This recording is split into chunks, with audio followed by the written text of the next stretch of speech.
একঘেয়ে মশলাযুক্ত ডিমের ঝোল রান্না না করে কোনো রকম মশলা ছাড়া এই রেসিপিটা একবার তৈরি করে খেয়ে দেখো। এটা ভাত, রুটি, পরোটা, ফ্রাইড রাইস, পোলাও সব কিছুর সাথেই কিন্তু একদম পারফেক্টভাবে জমে যাবে। কিভাবে তৈরি করছি ছোট্ট ভিডিও, শুরু থেকে শেষ পর্যন্ত আমার সাথেই থাকো।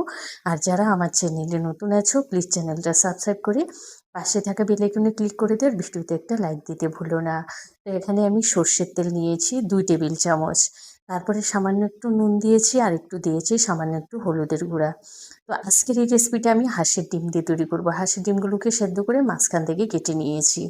তারপরে ওই যে নুন হলুদ দিয়েছি তেলের মধ্যে, ওটা দিয়ে ভেজে নেব 1 মিনিটের মতো। বেশি কিন্তু ভাজবো না, তাহলে ডিমটা কিন্তু কড়া ভাজা হয়ে যাবে, খেতে ভালো লাগবে না।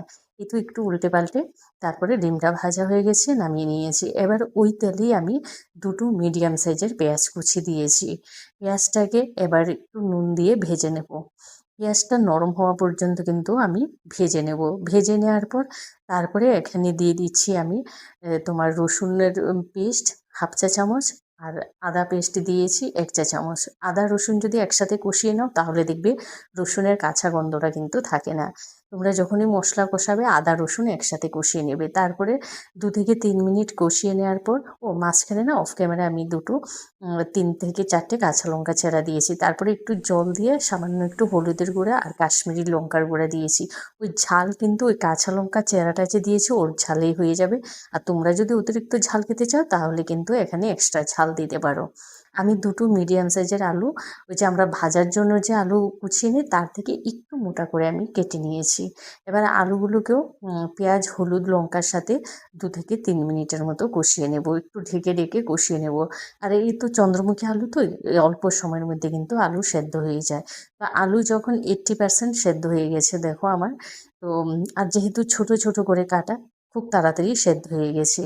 এবার ওর মধ্যে আমি দিয়েছি পরিমাণ মতো গরম জল। অবশ্যই রান্নায় গরম জলটা ব্যবহার করবে। দেওয়ার পরে তারপরে 2 থেকে 3 মিনিটের মতো আমি ঝোলটাকে ফুটিয়ে তার মধ্যে দিয়ে দিয়েছি ভেজে রাখা ডিমগুলো। ডিমগুলোকে দিয়ে আর বেশি নাড়াচাড়া করব না, যেহেতু আর্ধেক করা তো কুসুমগুলো বেরিয়ে যাবে।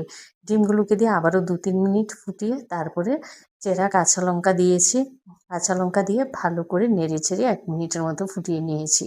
তো আলু কিন্তু একদম পারফেক্টভাবে সেদ্ধ হয়ে গেছে। এবার গ্যাসটা অফ করে দিয়েছি, দিয়ে দিয়েছি ধনেপাতা কুচি।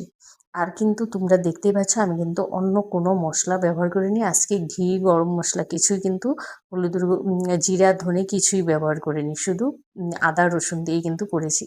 ধনেপাতাটা দিয়ে আবারও 2 মিনিট ঢেকে রেখেছিলাম। দেখো কত সুন্দর একটা কালারও এসেছে। এই রেসিপিটা তোমরা এত সুন্দর হয়, না খেলে কিন্তু বুঝতেই পারবে না। আর খুব সহজভাবে অল্প সময়ে কিন্তু তৈরি হয়ে যায়। ভিডিওটা ভালো লাগলে তোমরা তোমাদের আত্মীয় স্বজন, বন্ধু বান্ধব সবার সাথে বেশি বেশি করে শেয়ার করে দিও। আর যারা আমার চ্যানেলে নতুন আছো প্লিজ চ্যানেলটা সাবস্ক্রাইব করে পাশে থাকা বেল আইকনে ক্লিক করে দিও। তাহলে যখনই নতুন নতুন ভিডিও আপলোড করবো সবার আগে তোমাদের কাছে নোটিফিকেশান চলে যাবে। তোমরা ভালো থেকো, সুস্থ থেকো। আবারও দেখা হবে নতুন ভিডিও নিয়ে। টাটা।